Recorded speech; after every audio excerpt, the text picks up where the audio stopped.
Vale, he puesto el código como antes de que sacáramos la dependencia, la inyección. Había aquí un get questions y aquí es este de aquí abajo, ¿vale? Entonces yo podría tener todo esto sin, lo que os lía es que aquí tengo una función anónima, aquí tengo otra.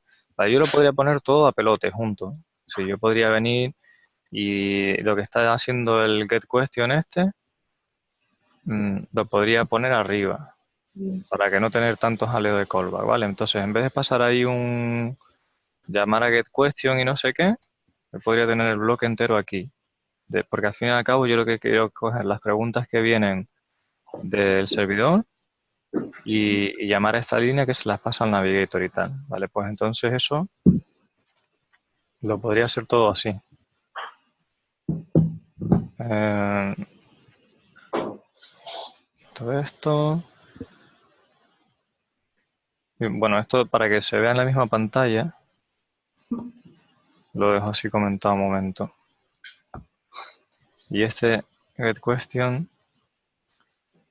ahí se ve también. Entonces lo que he hecho ha sido, voy a poner una línea, perdón, para que se vea así. Yo lo que quería es ya hacer una llamada al servidor y cuando el servidor regrese la petición con los datos, lo que quería es asignármela a mi variable de estado. Mm, Bueno, realmente quería pasársela al navigator y crearlo. ¿Vale? Con este bloque de aquí podía hacer exactamente lo mismo que antes estaba haciendo con todo esto de abajo. Exactamente lo mismo. Me creo un objeto request y llamo a load. Vale, lo que tenemos que ver bien es la sintaxis. Si nos liamos por el EMAScript 6, lo dejo así, como una función anónima en EMAScript 5 y ya está. Entonces vamos a entender esta línea, porque yo creo que no se entendía. Cuando yo llamo a add event listener, fijaos que es una llamada a una función porque hay un paréntesis abierto. Entonces, el primer argumento es un string y el segundo es una función, que es una función anónima, pues porque se está definiendo ahí sobre la marcha, ¿no? Vale. Entonces, esa función, como yo se la estoy pasando al objeto request, al add event listener, en caso que se llame en algún momento esa función, no seré yo quien la llame. Quien la llamará será request, o request, no sé cómo lo queréis pronunciar, ¿vale? Este objeto será en el que en algún momento del tiempo la llamará. Y entonces, además de que es con un callback, yo ya os digo que es asíncrono, porque cómo funciona el request es asíncrono de verdad. O sea, en algún momento del tiempo que no sabemos cuándo, llegará y llamará a la función. Ahora bien, esa función, como veis, no toma ningún argumento. Aquí no hay ninguno. ¿Por qué? Porque la documentación del objeto este nos dice que el callback que va aquí no lleva argumentos porque no nos van a pasar ningún argumento. Entonces, lo que sí nos dice la documentación es que una vez que ha vuelto, el request va a tener una propiedad que es response text y luego tiene otra que es response no sé qué, que es donde podemos recuperar los datos, que en este caso si es texto, pues va a ser un JSON.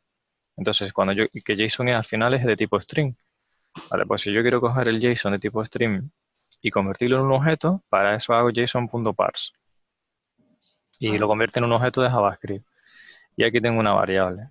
¿Vale? Y ahora cojo el Question Navigator, que sí es un objeto que yo tengo que una variable de estado en mi aplicación, el objeto en sí mismo, y aquí lo estoy creando pasándole esas preguntas.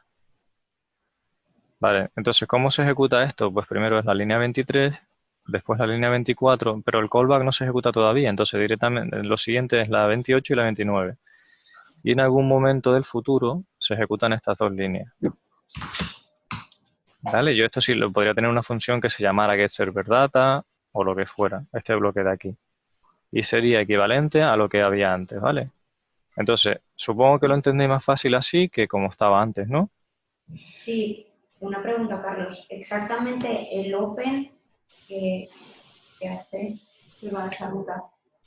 Mira, a mí la API esta, yo no desconozco los motivos por qué la han implementado así, pero me resulta muy extraña porque Open no hace nada, es como que lo estás configurando. Estás diciendo, voy a hacer una petición GET a esta URL, pero luego hasta que no se send no ejecuta. Entonces yo lo haría directamente en el send con esos argumentos. Por eso fue que el otro día se me había olvidado esta llamada y no funcionaba, porque me resulta súper raro este API.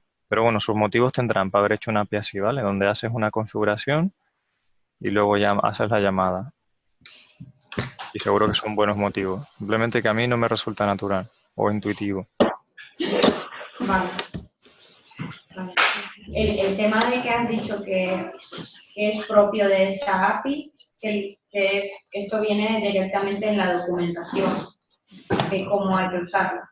Claro, tú buscas XML HTTP request en la MDN y te describe cómo es este objeto, qué métodos tiene y qué tipo de callback es el que vas a pasar. O sea, si por Vale. ejemplo te dijeran que vas a pasar un callback que tiene un argumento, pues tú lo pondrías, pero es que no tiene nadie te va a llamar ahí con un argumento.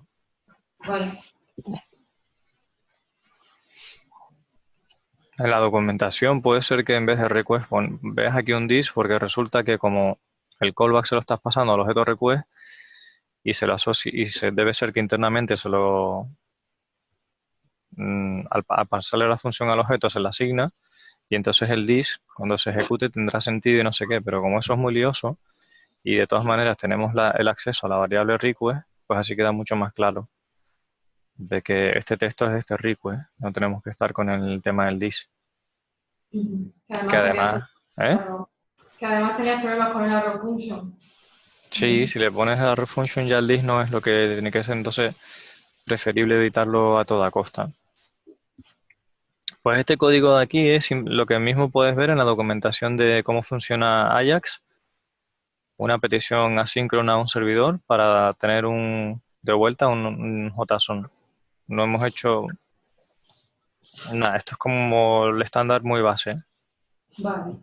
Hoy en día se usa más la API que tiene Fetch, que es otra forma de obtener los datos así también con asíncrono y de tener un JSON, que eso lo veremos cuando queráis. Lo podemos ver hoy o mañana o otro día. Fetch se usa más que directamente el objeto XML HTTP request así directamente, ¿vale? Vale. Pero lo que pasa es que Fetch usa promesas en el API, entonces quería que vieseis las dos formas que hay.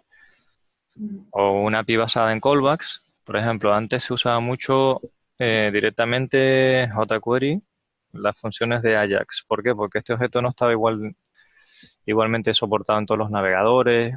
jQuery se usaba muchísimo porque había tanta falta de estándar en los navegadores que lo que programabas para uno no funcionaba en otro. Entonces acabamos usando jQuery porque era la forma en que te asegurabas que te funcionaba en todos los navegadores. Ahora con HTML5, pues todos los navegadores modernos este tipo de cosas sí que las soportan. Y ya se está dejando usar jQuery porque no se necesita más como antes. Vale, entonces este código, no sé, si se entiende mejor este bloque o no. Sí. O si hay Sí. dudas, la grabamos. ¿Sí? ¿Se entiende?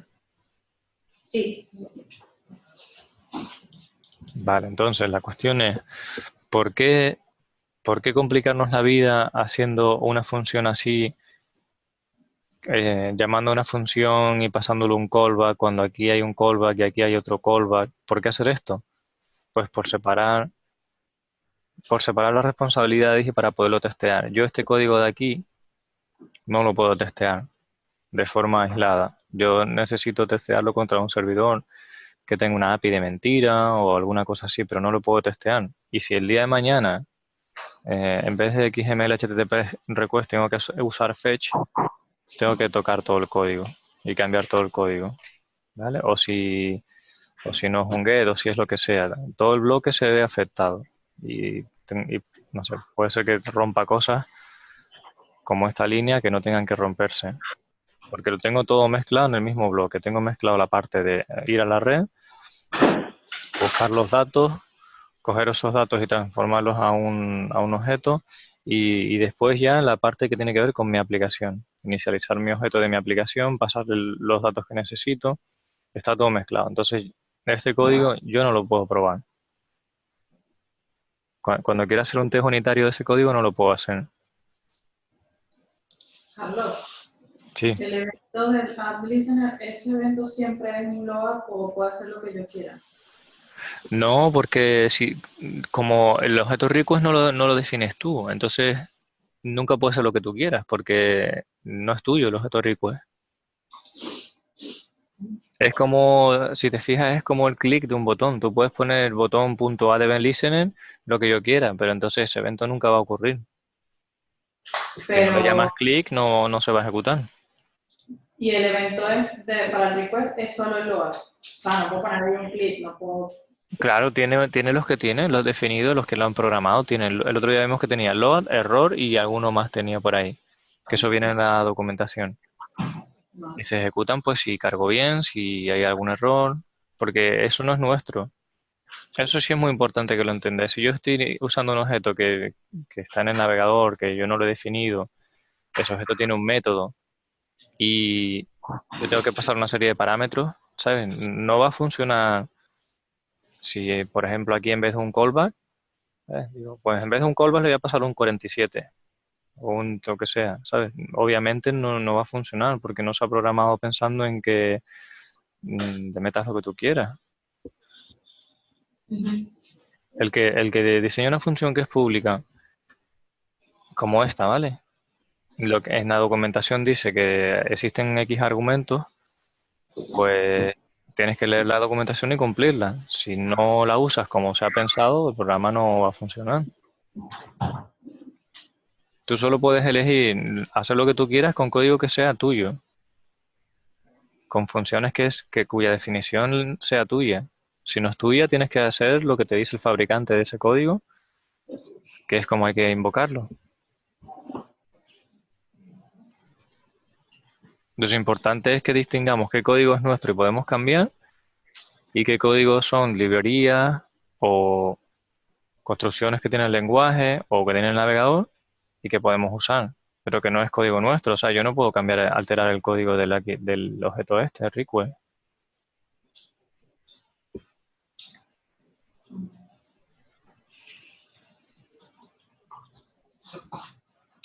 ¿Más dudas con ese pedazo de código de ahí?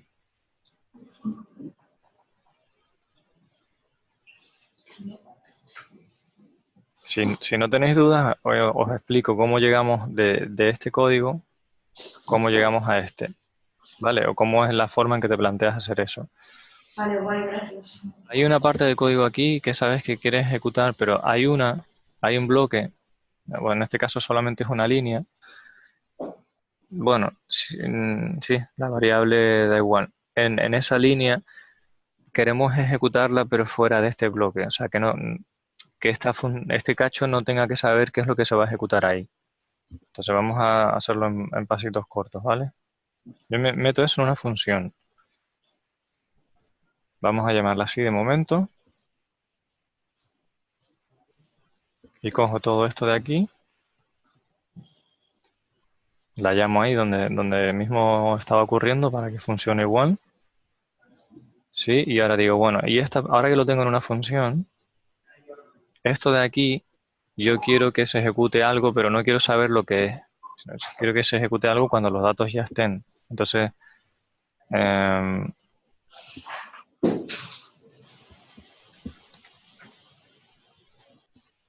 vale, y de hecho aquí no tengo que saber qué es question, sino le voy a llamar data. Vale, entonces he cambiado la línea que tenía antes, que está aquí, ¿vale? Pero como no quiero saber lo que hace exactamente, porque eso tiene que ver ya con la aplicación, digo, mira, yo tengo que ejecutar algo, pero no sé lo que es ese algo. ¿Sí? Desde el punto de vista de esta función, no sé lo que es ese algo. Vale, fijaos que he hecho solamente un cambio de ser explícito a lo que quiero saber, hacer, a de repente no saber qué es lo que quiero hacer, pero saber que quiero ejecutar algo, ¿vale? Entonces lo que estamos haciendo es transferir el conocimiento de lo que hay que hacer a alguien de afuera. Entonces eso se hace pasándolo por aquí la función, ¿vale?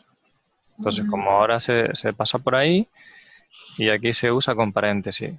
Vale, el que vaya a usar esta función, igualmente podría pasar un número aleatorio, pero cuando llegue aquí que hay unos paréntesis, petará y dirá 234 no es una función, ¿vale? O sea que lo que se está esperando, si yo tengo que documentar esta función que está en un módulo aparte, es que el argumento, que le pasa sea una función, no sea cualquier cosa. Vale, en otros lenguajes que son tipados, como en TypeScript, tú le dirías, mira, esto es una función.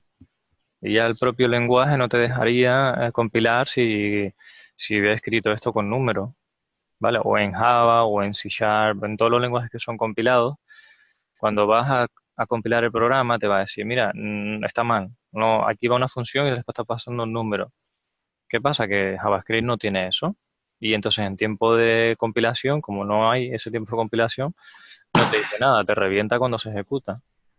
¿Vale? Entonces, como estoy esperando que sea una función, yo aquí puedo pasar una función y lo voy a seguir haciendo con una variable para así lo vemos más claro, ¿vale?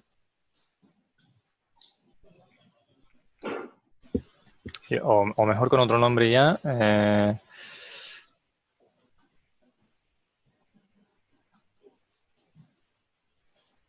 Con este nombre lo vamos a poner. Y aquí lo hacemos así. ¿Vale? Entonces, cuando me venga el servidor, fijaos que en la línea esta 36 yo le estoy pasando un data. ¿Vale? Pues lo ponemos aquí, ese data. Y ahora puedo hacer la línea que tenía antes, que es la que tiene que ver con mi aplicación. Cojo ese data, que son questions, después lo podría cambiar a question después, y ejecuto esa línea, ¿vale? Entonces ahora he conseguido separar la parte que tiene que ver con ejecutar algo cuando terminó de la red de lo que es la petición. O sea, digamos que la función antes sabía del tema de la red y también sabía de mi aplicación. Y esa línea que está marcada, la 37 que está comentada, ahora es una línea, pero a lo mejor dentro de 2 versiones de la aplicación son 3 líneas o son 5. O son cosas más complejas que tiene que hacer cuando venga el servidor. ¿Vale? Imagínate que cuando viene el servidor son 3 operaciones que tiene que hacer, 3 llamadas, coordinar no sé qué, y vas a acabar metiendo todo ese trozo de código aquí, en la función que se ejecuta cuando llamas al servidor. Pues más difícil de leer también el código para el que venga buscando qué hace la aplicación cuando lee los datos del servidor. O sea, esto lo que hace cuando programas de esa forma es que acabas teniendo funciones de 300 líneas que lo hacen todo. Y no puedes testarlas, no puedes tocarlas. Entonces, lo que hemos hecho ha sido simplemente intentar decir, bueno, hay conocimiento en esta función que no debería tener, porque queremos que esta función se dedique a traer datos de la red y dármelos a mi aplicación. Entonces, el truco es cuando tienes una parte que es conocimiento explícito y es una serie de operativas que estás haciendo, para que no sea más ese conocimiento explícito en esa dirección, lo transformas por una llamada a una función que te pasan como argumento. ¿Vale? Es como un patrón. Y mira, esta parte yo no quiero saberla aquí. Venga, pues la delego. Estás haciendo una delegación, en realidad. Delego en alguien que sí que haga lo que tenga que hacer. Y permito que me pasen eso, esa unidad funcional, que me la envíen. Y yo solo tengo que llamarle. El mismo Carlos, patrón, ¿sí? una pregunta básica. Entonces, en la línea 23, tú estás declarando una función que va a recibir un argumento, ¿verdad? Pero realmente el argumento se lo pasas en la línea 36, que serán los datos que recibamos del servidor. Eso es. Vale. Eso es. Ahora cuando... Y adentro la estás ejecutando. Exacto. Vale. Ahora, esto no se suele hacer así. Cuando tienes una función que es el resultado de la sincronía y tal, o la acción que quieres pasar, normalmente esto se hace como una función anónima. ¿Vale? Normalmente hace function aquí, porque esto ya tiene su data. Vale, y esta la pones aquí. Realmente es lo mismo que había antes, pero antes le puse una función con nombre y ahora es una función anónima. ¿Por qué? Porque cuando estás acostumbrado a JavaScript sabes que si una función le estás pasando un callback es para que en algún momento dado se ejecute cuando termine.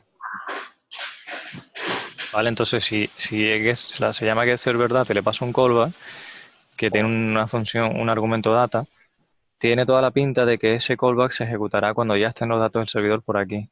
Entonces normalmente lo usas como con una función anónima. Realmente es el mismo patrón aquí. Cuando yo estoy llamando a event listener y load, esta función yo le podría tener un nombre. ¿Sabes? Yo podría haber puesto aquí function on load y poner todo lo que hay dentro igual. ¿Sabes? Podría tener esto así. Y aquí en vez de tener un callback, pongo la referencia a esa función. ¿Vale? Lo único es que no suele hacerse así.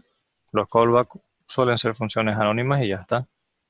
Pero podría, no sé si esto te ayuda a entenderlo inicialmente, es perfectamente válido. No hay ningún problema con hacerlo así. Entonces, por eso es que hay dos callbacks aquí. Hay uno, que es el que requiere el objeto request, porque es asíncrono, y que lo que se va a encargar es pues, de hacer un procesado cuando venga el servidor. Y otro que es nuestro, que es, bueno, una vez que ya has procesado lo que tengas que procesar, dame directamente datos, no me des JSON. Porque no me importa si me está viniendo del servidor un JSON o un XML, dámelo y ya está. Fijaos que el request lo han programado así. Tú en add event listener tienes que pasar una función.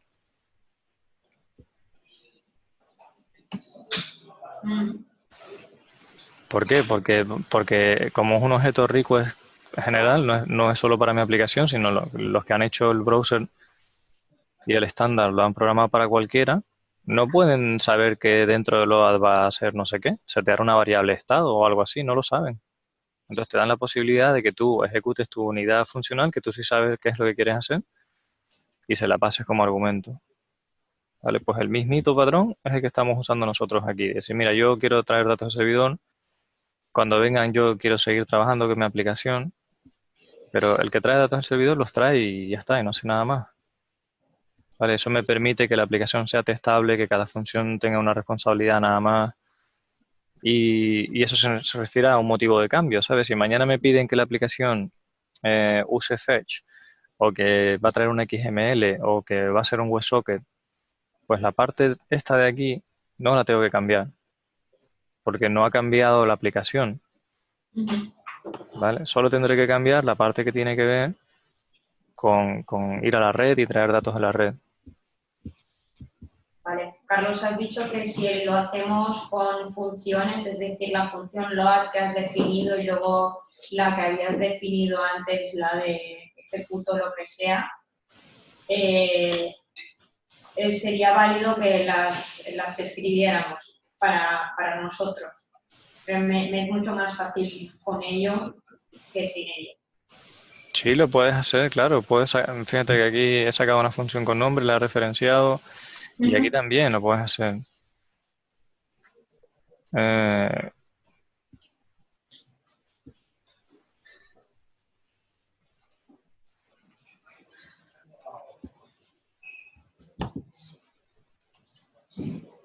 o si le quieres lo hacemos en inglés. No, era más que nada para saber.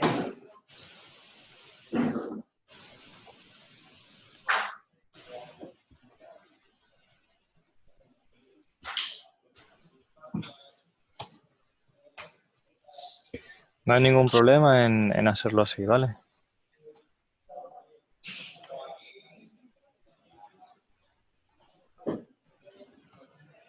Vale, el problema que hay es que el IDE te haga lo que me acaba de hacer a mí, que te pone aquí paréntesis abierto y cerrado, y entonces ya no es de verdad, ya no funciona, porque sabéis que si le pongo paréntesis abierto y cerrado, lo que hace es ejecutarme esto que devuelve indefinido, y entonces llamaría aquí pasando aquí un indefinido. O sea que cuidadito con eso. Cuando pasas un callback no va en paréntesis, va el nombre de la función y ya está.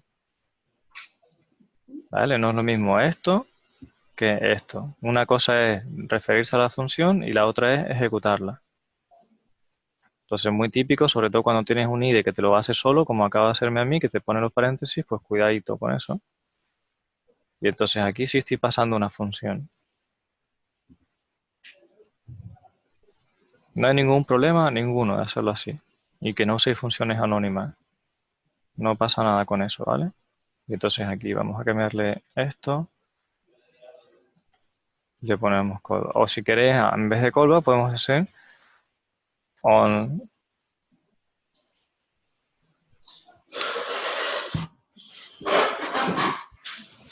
algo así, ¿vale? Que le dé un poquito más de documentación, o mejor, on data.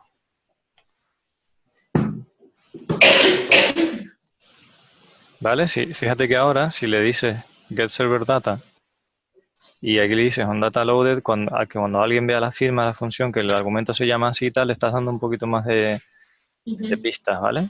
Dice, mira, aquí, y además el on es muy típico de eso que va a ejecutarse cuando haya cargado los datos, ¿no?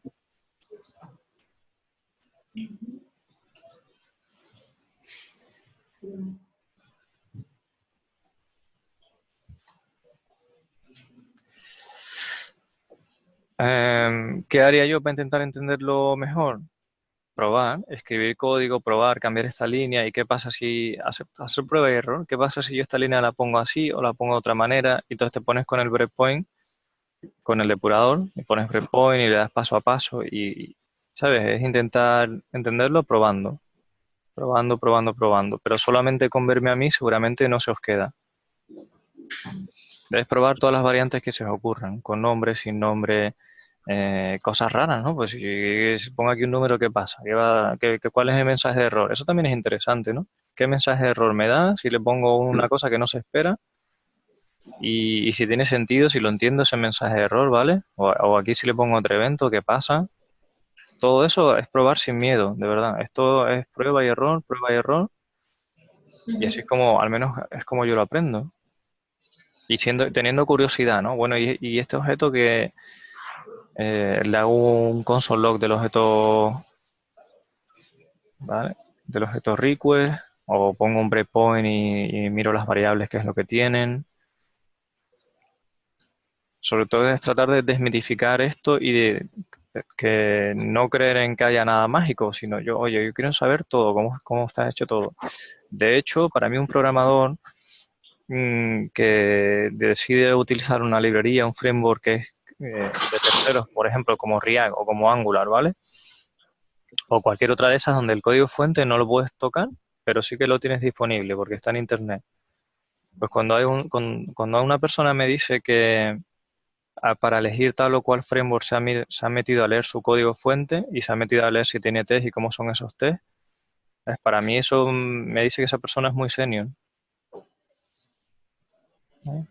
Eso es uno de esos indicativos que dice, coño, esta persona realmente es curiosa y le preocupa saber la calidad de lo que está usando y cómo y el por qué, entender los porqués y llegar al final del asunto, ¿no? Fijaos que parece una chorrada, pero a veces le pregunto a gente y me dice, no, elegí tal framework y no sé qué, y digo, pero mira, ¿tú has curioseado su código fuente? ¿Ve? ¿Sabes si tiene test o no tiene test? Y hay gente que te dice, no, pues no, ni idea, ¿sabes? Pues si es open source, si lo tienes disponible, ¿por qué no mirarlo? Vale. Entonces, Son el a tipo de partir cosillas que yo hago en entrevistas, ¿eh? Cuando entrevisto a gente, si son más o menos senior, surgen en las conversaciones, ¿sabes? mm, Perdón, dale ahí la pregunta, porfa. no, decía que a partir de ahora es cuando tú metías esta función en la parte de cliente, ¿no? Client.js. Ah, sí, si queréis continuamos ese refactor. Aquí lo que tenemos es que la dependencia desde esta función está siendo explícita igualmente. O sea, yo tengo una función start que está llamando un getServerData que de momento está aquí. Bien, si yo quisiera que ese getServerData no estuviera aquí, sino que estuviera en otro sitio y yo a la hora de testearla, por ejemplo, le pudiera inyectar otra definición de getServerData que, pues que en vez de irse de verdad a Internet, le inyecte datos directamente, lo que podría hacer es sacarlo afuera, ¿vale? Entonces, para sacarlo afuera podríamos tener un objeto que aquí le puse el client, que ahora no se está usando, ¿vale? Y entonces lo que dije fue, bueno, si recibo un objeto client, ese client podría tener aquí esta función, ¿vale? Y no usar la que está aquí debajo.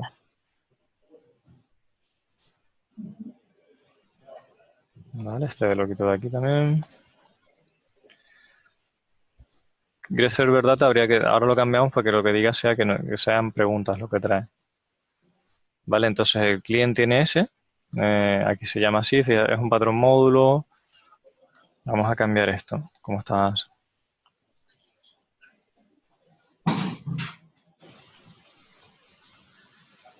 Vale, lo tengo en un ficherito aparte con un patrón módulo. Y aquí se llama getQuestions, que es como estaba antes. ¿Vale? Y lo único que he hecho ha sido eso, o sea, decir que he colgado un objeto que me van a pasar como argumento, que es una dependencia, y en ese objeto yo llamo a esa función. Y eso lo tenemos en el main. Aquí le paso llamo a create client, que me devuelve un objeto, se lo paso aquí. Y entonces adentro ya lo puedo utilizar. ¿Qué ventaja que tiene esto? Que en los tests yo también puedo pasar un client que tenga una versión diferente de ese getQuestions. De hecho, aquí tiene que estar al inicio. Ahí. Vale, sí. Aquí fijaos que me he creado un cliente de mentira. ¿Y por qué es de mentira? ¿Y por qué me vale? Porque tiene la misma interfaz. Es decir, es un objeto, llave abierta, llave cerrada. Tiene una función getQuestions, ¿vale? Que recibe un callback. O sea, igualito que a nivel de API, es igualito que el otro. ¿Vale? ¿Cuál es la diferencia? Que mientras que el otro, el de client, de verdad va a ser código asíncrono, porque esta llamada va a provocar que este código se ejecute de manera asíncrona y que haga una petición a la red y todo eso.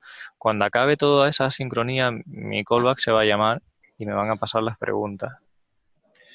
Bien, en el caso del test, lo que estoy haciendo es que el código en verdad no va a ser asíncrono, porque no hay ninguna acción aquí que dispare de verdad otro hilo de ejecución, otro flujo de ejecución diferente. Entonces, lo que estoy haciendo es simular la asincronía, pero en realidad este test es síncrono.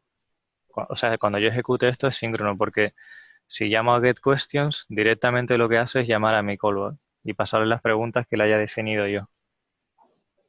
¿Vale? Y esta es una forma en la que tú haces un test simulando una petición a un servidor,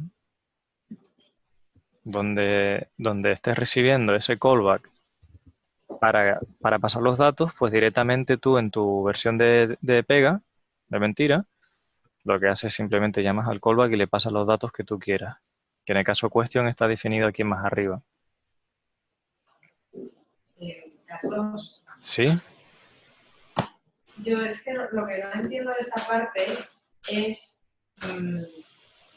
cómo el test sabe quién es el cuestión de Stack Client. ¿Cómo el test sabe qué? Tú le estás pasando en Game, en la 92, Create Question Navigator, que es lo mismo, o sea, que se llama igual que el archivo nuestro, pero luego en vez de client, que es como le pasamos en otro lado, le pasamos Stack Client. Y él tiene que entender que es lo mismo que client y que tiene que acceder a su get question. Él no lo sabe, ¿vale? El create game no sabe, me voy a game, create game solo sabe que tiene un objeto client aquí y luego sabe que en algún momento lo usa llamando a una función getQuestions que recibe una función como argumento. Eso es todo lo que sabe. Como este lenguaje no es compilado, no hay tipos, no le puedes explicar otra forma. A esto le llamamos duck typing, es decir, tú confías en que si tiene tal función y tal argumento, pues será que son iguales. Básicamente es eso, que cuando yo me vengo al test, yo asumo que si ese objeto es un objeto, ¿vale? Lo primero es que sea un objeto. Si aquí pusiera un array, bueno, imagínate, si en vez de ser un, un objeto pongo un array, ¿vale? Ahora es un array que dentro tiene un objeto, pues cuando lance los test va a reventar. Y vamos a ver qué es cuál es el petardazo que pega. se quejará de que esperaba un objeto y recibe un array.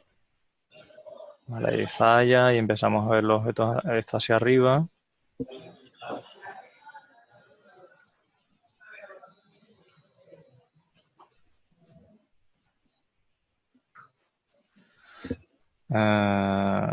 Indefinido, pero hay más cosillas por aquí.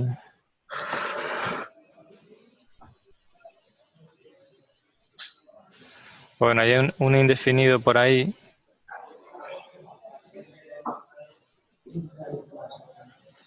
Mira, este es el error que quería ver. Cuando dice client getQuestions no es una función.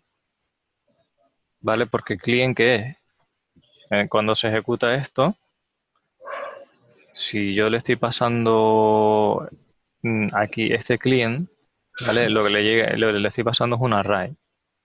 Entonces, cuando llega al otro sitio, client aquí es array. Entonces, array.getQuestions no es una función. La getQuestions no es una función que existe en un objeto array, ¿verdad que no? ¿Vale? Entonces, desgraciadamente, al no tener tipos, yo no puedo forzar eso de ninguna manera. Quien me llame puede equivocarse y pasarme un tipo de dato que yo no espero. Y eso en este lenguaje es así. Ya te digo, en TypeScript no es así, porque tú le puedes poner, si quieres es así, pero si quieres no. Si quieres le pones un tipo. Y le dices, mira, este tipo es este objeto de tipo client. Y el tipo client tiene este método. Entonces, cuando lo pongas aquí, la propia herramienta de desarrollo te va a decir, mira, que eso no está pasando un array y debería ser un objeto. Pero en JavaScript no te dice nada. Entonces, todo es por convenciones y por lo que tú hayas documentado, y por eso es tan súper importante que los nombres de tus funciones y de sus argumentos sean claros, porque eso es lo que va a guiar a quien le vaya a llamar de qué tipo de datos es el que tiene que pasar. ¿Vale? Entonces simplemente estoy confiando en que, como yo sé cómo está hecho el de producción, qué API tiene, pues aquí le paso algo que tiene el mismo API, ¿vale? Es un objeto que dentro tiene una función que se llama exactamente así y que toma un argumento que da igual. Este sí que se podría llamar foo, ¿vale? Y daría totalmente igual y funcionaría también. Eso sí que no importa, el nombre del argumento no influye, ¿vale? Vale, porque si lo llamaras client, Aquí le puedo llamar perfectamente client. pero no haría referencia al client real. No. Ten en cuenta, vamos a irnos siempre a la base, ¿no? Cuando veamos cosas nuevas, lo viejo sigue estando, no ha cambiado nada. A ver, el hecho de que veamos cosas nuevas que cuestan entender, ¿sabes? No debe hacernos suponer que hay magia, porque todo lo que hemos visto hasta ahora sigue estando, o sea, no son reglas nuevas que rompen lo anterior. Entonces, si tenemos una declaración con LED, hay que irnos a la base. ¿Dónde estamos aquí? Estamos en una función anónima que empieza aquí, y dentro hay un LED, y dentro hay un client, ¿vale? Pues cuando el intérprete de JavaScript es una cosa muy tonta, no tiene ningún tipo de inteligencia, en verdad. Viene y lee los símbolos de la línea de arriba abajo y de izquierda a derecha. Lee esta línea, hace lo que tenga que hacer, y luego llega esta línea y dice, LED significa que va a declarar algo. Ah, bueno, vale. Bueno, le va a llamar client. Ah, bueno, y client es un objeto que no sé qué, ¿vale? Después, en la siguiente línea, en la 92, bgame, y estará por ahí arriba porque no tiene LED ni cons, o si no lo pondría global. Ve que hay una llamada a una función y después ve que hay otro símbolo client. Entonces dirá, client, ¿hay alguna variable local en mi función que sea client? Así, mira, la definió antes. Está aquí. Ya está. ¿Sabes? Si me dices que poniendo client aquí, llamándole client aquí, va a referenciar la regla, entonces nos volvemos locos, porque ya entonces JavaScript ya funcionaría unas veces de una forma y otras veces de otra forma. No, Sería como un... ¿Eh? yo me refería sin declarar la LED client. Ah, sin declararlo aquí. Hombre, yo sí, le puedo pasar el de verdad. Yo puedo importar... Create question navigator viene de ahí. Claro, yo lo que no entendía es por qué hay que hacer un client falso si tenemos client ya. Porque cuando yo lanzo los tests no tengo el servidor disponible. Vamos a una cosa, vamos a probar eso mismo, ¿vale? Pero voy un momento a quitar todos los cambios, que he hecho 20.000 cambios sin lanzar test.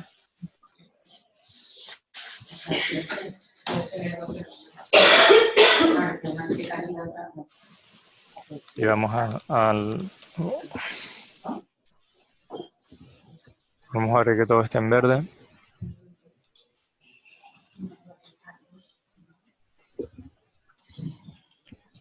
Vale, entonces creamos ese import create client.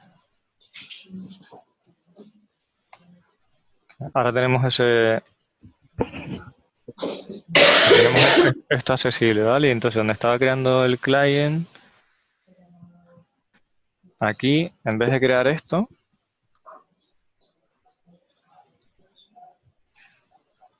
llamo a mi función create client, que además no requiere ninguna cosa, ¿vale? Y paso ese client aquí.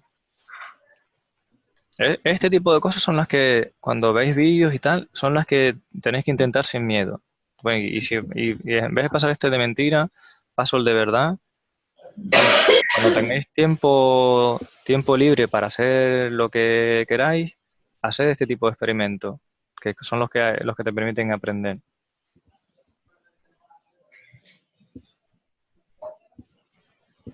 ¿Sabes? Yo preferiría que la pregunta fuera, mira, hice esto y dio tal error y no lo entendí. Más que, ¿qué pasa si lo hago? Pues hazlo, pruébalo, ¿vale? Vamos a lanzarlo usted.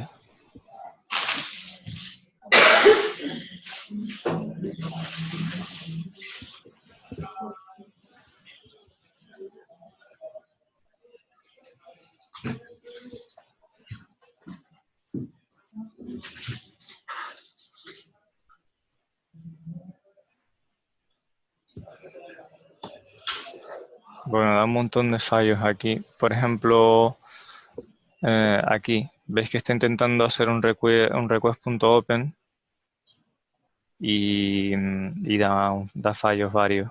Aquí, por ejemplo, errores de sintaxis, que esto lo estará diciendo el objeto request, debe estar aquí intentando hacer una petición. Vale, y como esto no está cargando dentro de un navegador, pues se ve que la URL no le vale, no lo encuentra, total, que está fallando el objeto HTTP request. Está intentando hacer peticiones y no hay ningún sitio donde hacerlas.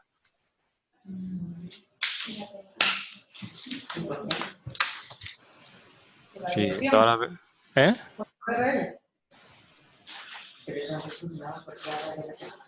Vale, porque el contexto en el que corren estos tests, que están corriendo con Jest, es el contexto de Node, es una terminal. Claro, no es el del local.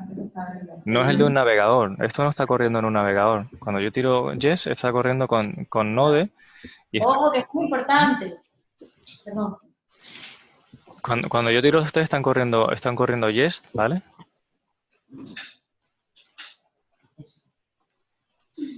Y Jest lo que usa es Node y para el DOM mete una cosa que se llama JS-DOM que es falsa. Y ahí no está el objeto XML HTTP. Bueno, a ver, estar está porque Node dice que no lo encuentra, pero no funciona porque está en local, no... Vale. Podemos hacer más experimentos, podemos ver si el client mío, en vez de ponerle esto, Después hay que decir entera, ¿no? visto el error que ha dado, vamos a ponerle eso y vamos a ver si ahora da un error diferente de que no se puede conectar, porque yo el servidor no lo tengo arrancado en ese punto. ¿Y si levantas otra terminal y pones el servidor? Sí, eso lo hacemos ahora, pero quiero ir viendo si los errores son significativos, si me dice algo que yo le encuentre sentido dentro de lo que son los errores que da. Ahora ya no te da el error de antes. Sí, ahora otra cosa.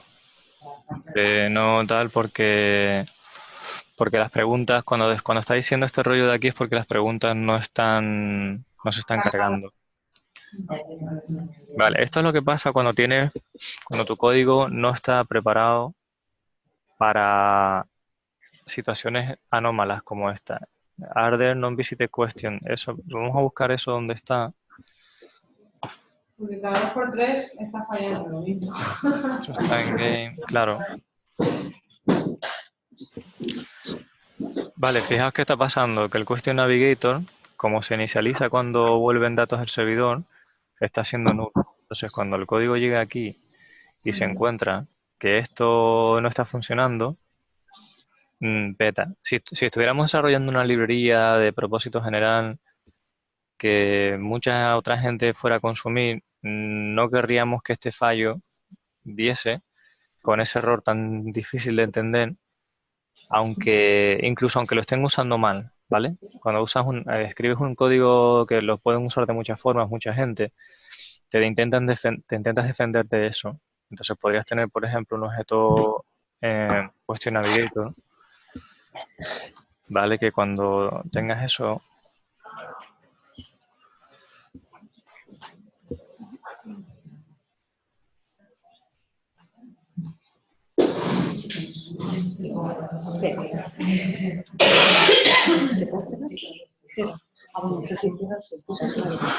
fijaos que me estoy implementando una versión del objeto que en caso de que nadie lo inicialice, va a tener por defecto un comportamiento que si llamas a esta función, te va a lanzar un error. ¿Cuándo sería por defecto? ¿Te suena Sería una versión por defecto para que cuando nosotros lancemos esto y casque, el error que nos dé sea ese. Si me vengo aquí, fíjate, las cuestiones no han sido inicializadas. ¿Vale? El error es diferente. Ahora es un error que es humano. Entonces estamos haciendo una programación orientada a que incluso aunque nos usen mal, incluso aunque nos usen de una forma que no es la que se esperaba, quien nos esté usando se entere y pueda hacer algo. ¿Vale? Entonces esto es muy interesante, este estilo de programación, cuando estás escribiendo librerías o helpers o funciones genéricas o que pueden ser reutilizadas en muchos sitios de tu aplicación por mucha gente de tu equipo. O sea, no siempre tienes que darte este curro de hacer este tipo de cosas, ¿vale? Solo cuando la probabilidad de que alguien use mal tu código sea elevada. Entonces si vas y lo pones así. Bueno, entonces volviendo al experimento, nos quedaba aquí el levantar un servidor.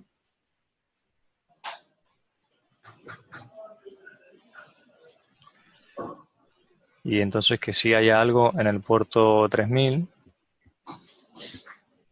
y lanzar los test de nuevo.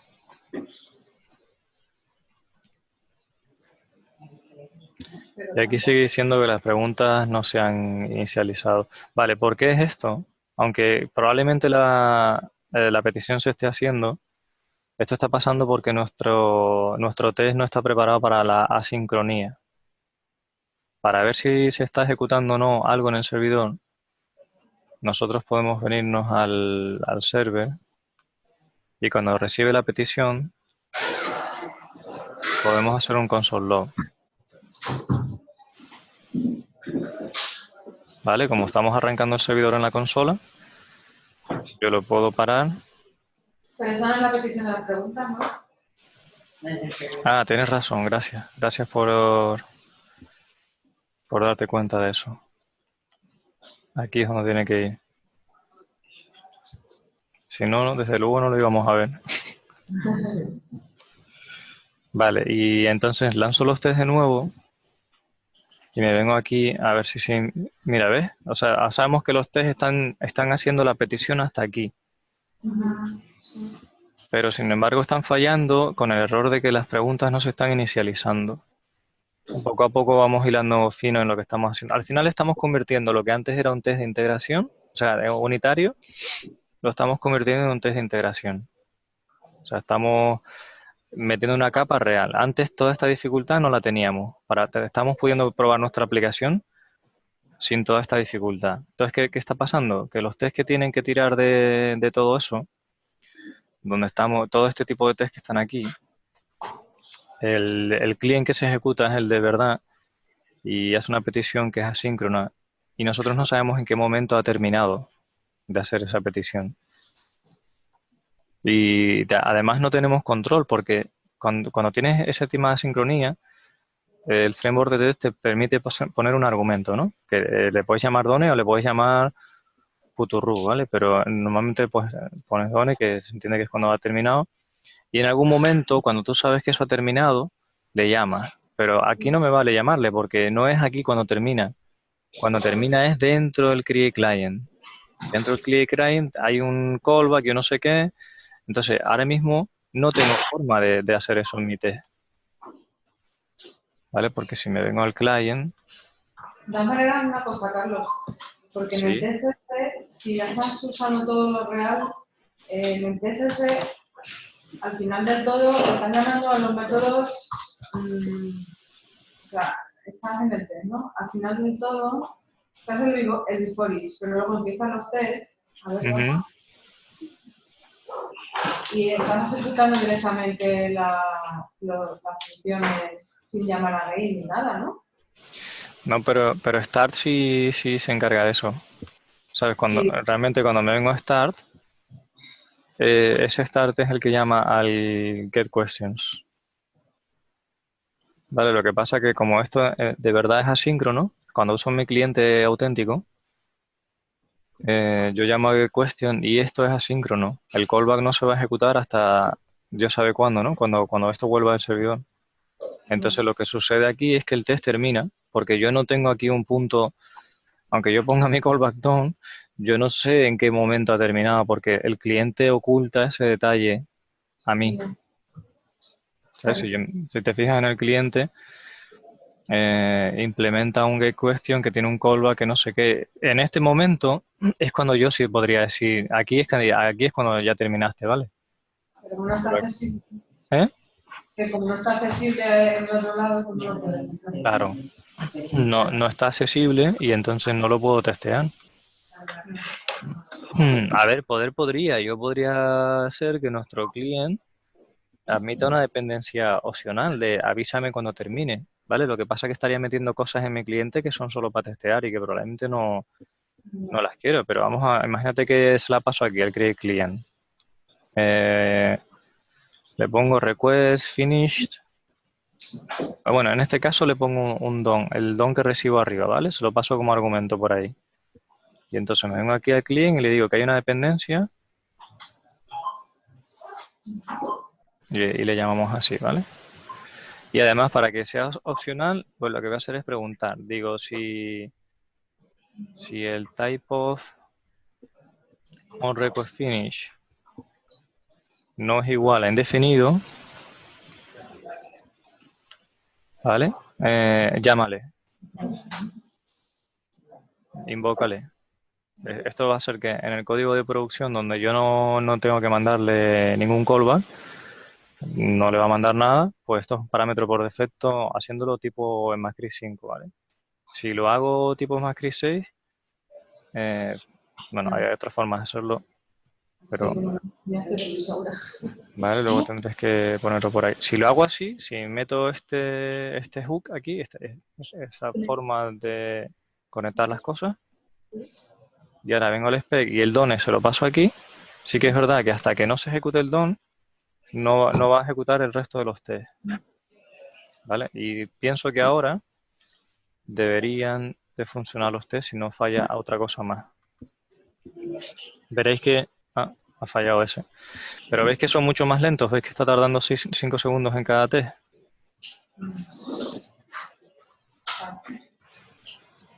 Porque está lo del don ahí. Aquí está recibiendo peticiones, está haciendo varias peticiones y está fallando de que las preguntas no han sido inicializadas.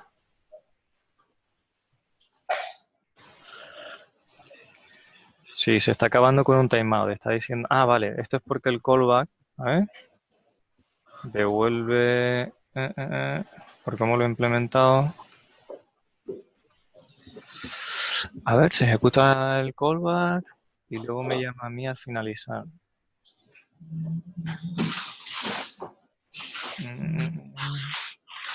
No sé, ahora mismo no sé por qué está fallando. Vamos a investigarlo un pelín más. ¿O queréis que hagamos una pausa aquí y seguimos luego? Mira, es una hora de comer. ¿Sí? ¿Os parece? Podemos seguir después, ¿eh? A ver, yo pregunto una cosa, ¿estamos siguiendo esto o hay gente que está perdida? No importa que estés perdida, pero es que es preferible terminado. Yo quiero saber quién está perdida. Quiero saber quién no está entendiendo esto de los request finished. Yo, Está perdido. ¿Alguien más está perdido? Yo también. Sí, me quedaba cuando Sí, yo estoy esperando como a que pase algo que sea claro. ¿Sabes? Que te den el palazo. Bien. Lo vi. Iluminación. Igual, a que sí. Como dudas, Y eso sí. que estás esperando a que sea.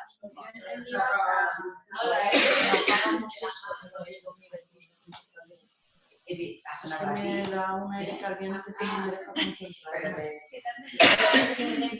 Ella ha dicho, yo no entendí lo de la me he olvidado y dice, no, él